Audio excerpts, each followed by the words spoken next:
we have to understand a concept called reinforcement learning. Okay.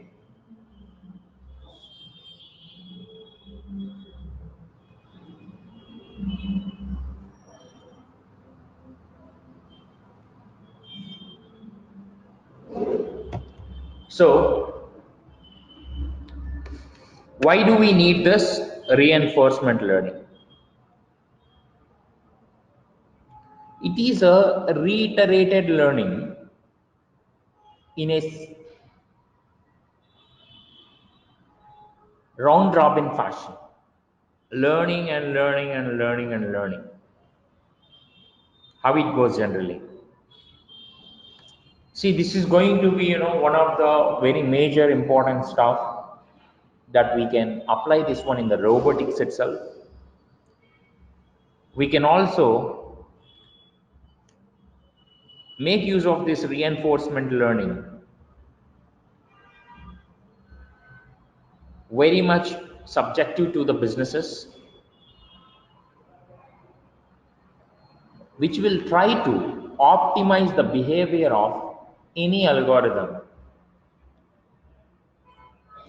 or any of one particular thing that you wanted to optimize.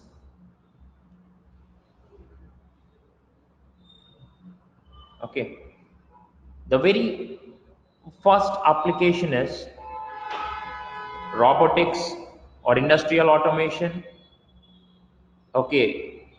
Otherwise, whenever you wanted to enhance the predictions, okay, you can try implementing this one in the medical field and all stuff. Okay. And here,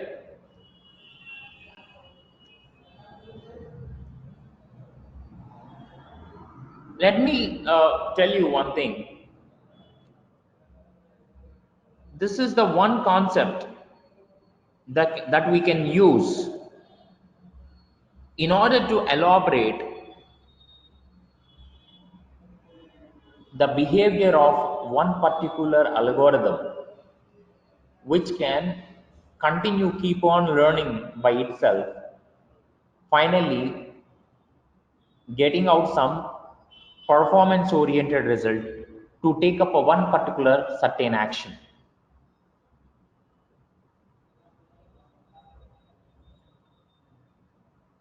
So the action is none other than it's a decision making. Okay. So how this is going to work?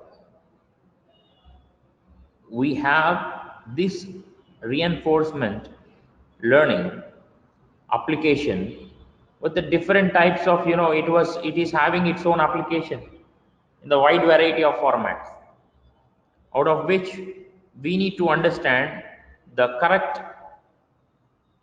application, like how well that we can work on these things.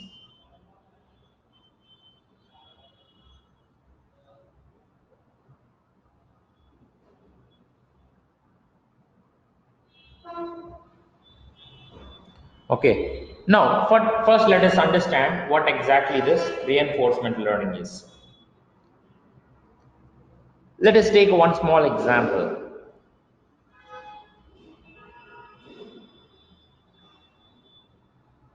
Let us take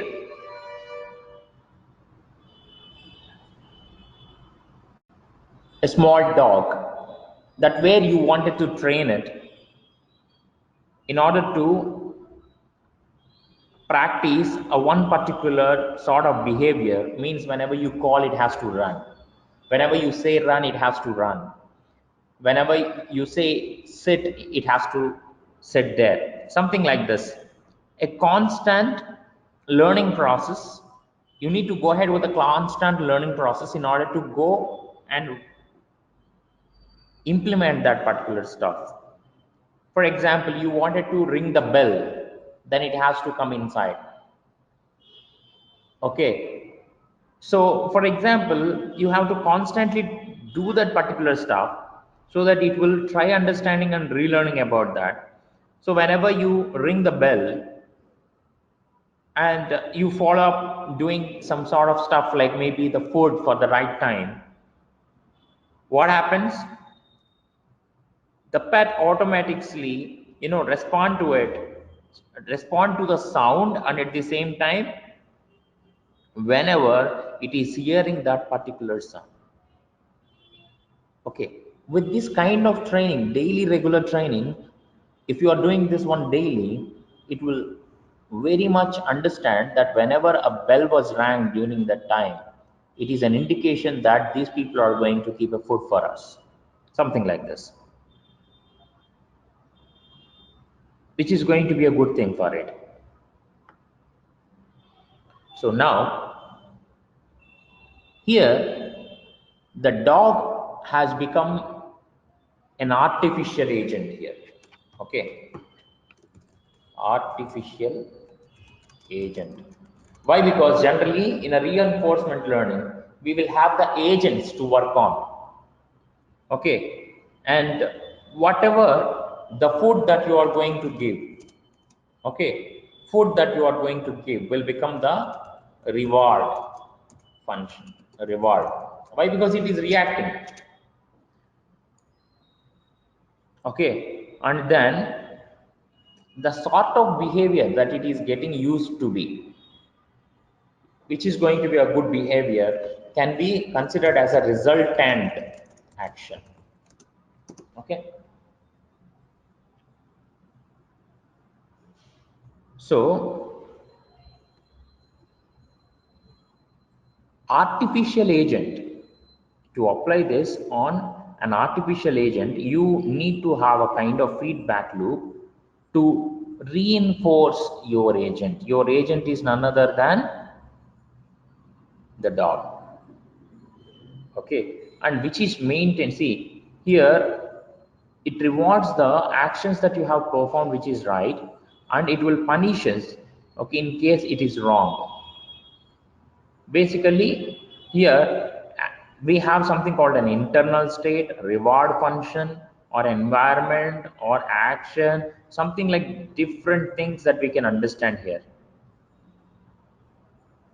Okay, so here let us explore them. What are they? Internal state. What exactly this internal state means? This is the one where maintained by agent to learn about environment. Next one is reward function.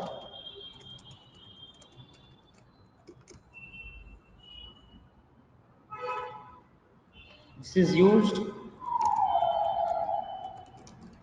to train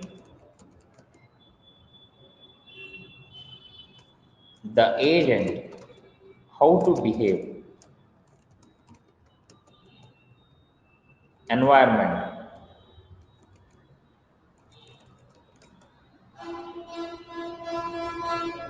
A scenario the agent has to face.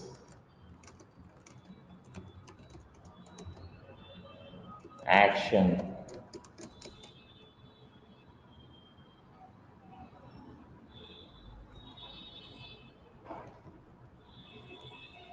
Which is done by the agent in the environment. Okay. So who are doing all these actions? Who are doing all these things? By an agent. Okay. We have to understand that one. Okay.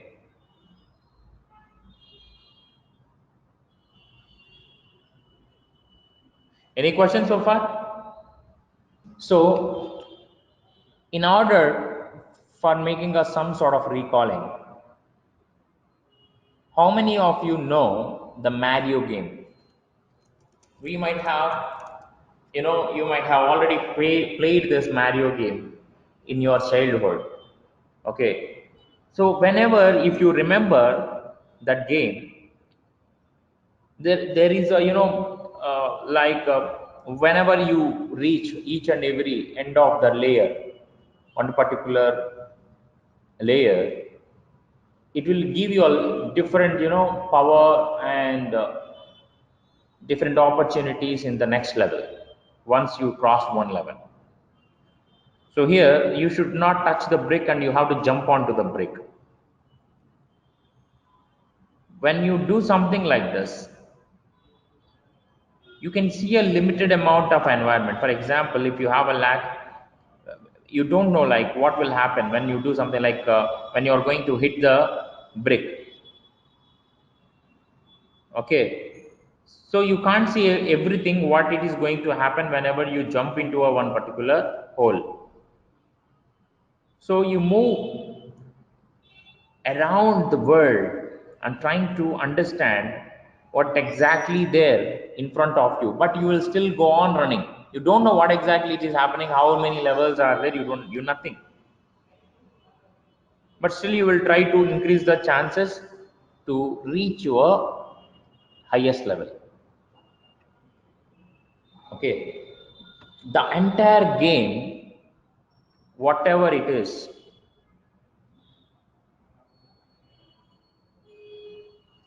it is correlated with the things that we have discussed now: agent, reward function, and resultant action.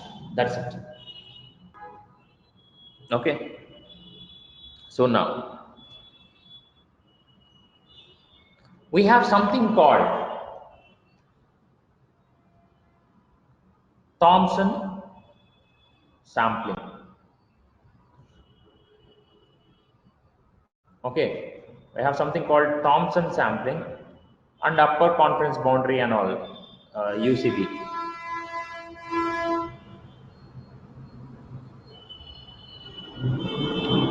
where we can work on that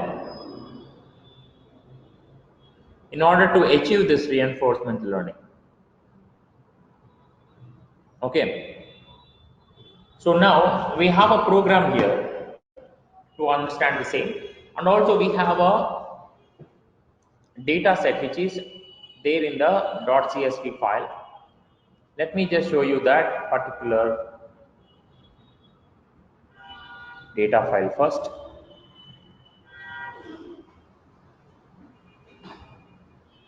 This is quite related to the different advertisements. Okay, and different click-through rates. CTR means click-through rate of your advertisement of different particular timings, or this is all about the different advertisements on different days. You have 10 advertisements running and how many are clicked every day and all stuff. Okay, it's all listed over here. Now coming back, as usual I am going to try and read this particular stuff. I'm going to read the corresponding CSV file, and here we are trying to import the random, and we have provided two different values: n is equal to 10,000 and d is equal to 10. Add selected, so far nothing, and the number of rewards, and here we have just given a multiple iterations which can be done using the for loop, where I am trying to give a calculation part of the corresponding Thompson sampling. So this is how it was just made, and I'm going to trying to execute this logic, why how I am implementing this Thompson sampling. I will explain you this one in detail here. If you can see, all these things are relying on particular variables, which are number of rewards is underscore 1 and number of rewards underscore 0. The total reward is equal to 0 for n in range 0 comma n. Okay, for I in range 0 comma d, n comma d, we already have the values over here. If you can take a look at this one, so it is going to have a 10,000 iterations from starting from 0, and whereas the I for I loop, okay, we are going to have the 0 to till 10. Okay, and it will finally do each and every iteration, and then it will come up You could clearly understand where the data set is being applied over here, guys. The data set is being applied over here.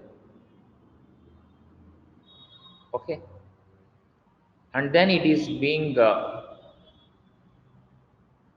worked out in order to get the total reward. Okay, and you could clearly see the ads selected, and you can see the histogram of all the ad selection.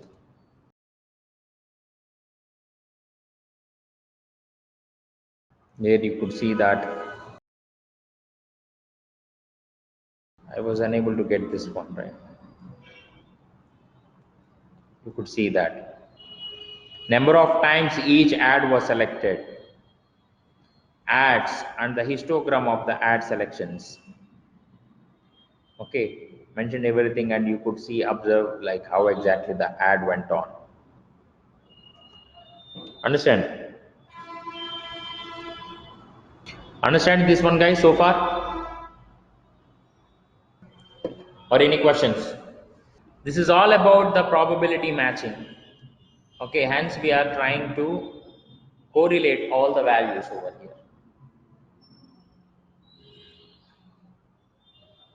We have another one is something called upper confidence boundary. Okay, upper confidence bound, it is not boundary. It's an upper confidence bound algorithm where the Thompson sampling and the upper confidence bound algorithms will have the same fundamental nature of understanding. Okay,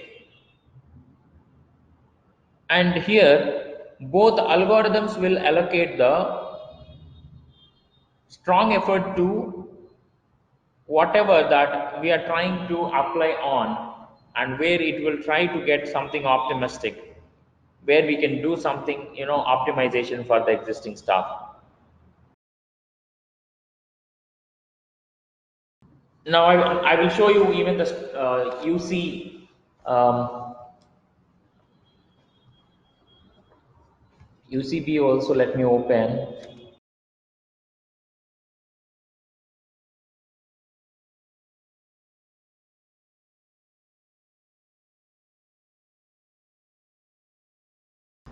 Same thing,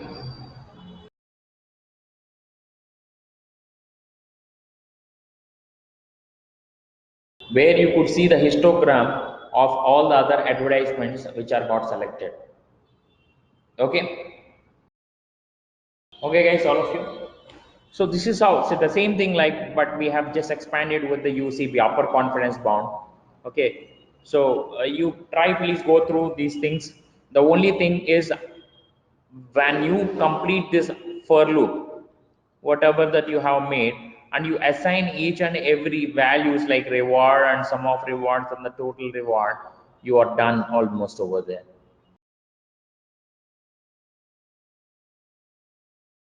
Okay, fine, guys. Tomorrow we will discuss about the Uh, after this one, we have got something dimensionality reduction. Once we discuss the dimensionality reduction, and also I will just try working with the NLP. Okay, NLP and this program, NLP program, and also the model dimensionality reduction, like using the PCA and LDA, principal component analysis, and the linear discriminant analysis, which is very important. Okay, we will cover them, and then I will be taking up the neural network example on day after tomorrow, and followed by the project assignment for you all. Okay. So this is what for today. If you do have any questions, you can ask me. Otherwise, we will meet again tomorrow. Okay.